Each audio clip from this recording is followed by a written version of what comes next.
এখন আছি লাকমা ছড়া, তাহিরপুর, সুনামগঞ্জ নাকি। তো এখানকার যে প্রাকৃতিক দৃশ্য আর কি, তো এটা অসাধারণ। আমাদের নিরঞ্জন স্যার ওখানে কী যেন বসে পড়ে ভাবছে আর কি, যে পাহাড় এটা কীভাবে হলো আর কি। আমাদের সুমন স্যার আসতে চাচ্ছে কিন্তু ওইভাবে পারছে না, ওইদিকে ছড়ার ওই পাশ দিয়ে আর কি।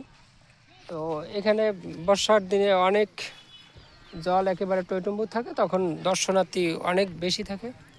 তো যেহেতু এখন এটা একটু আনসিজন, তাই দর্শনার্থী এখানে কম আছে।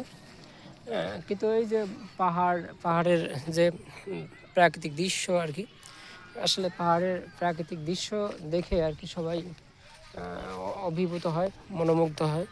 তো সবাইকে আমন্ত্রণ জানাই এইখানে আসে এটা উপভোগ করার জন্য। ধন্যবাদ সবাইকে।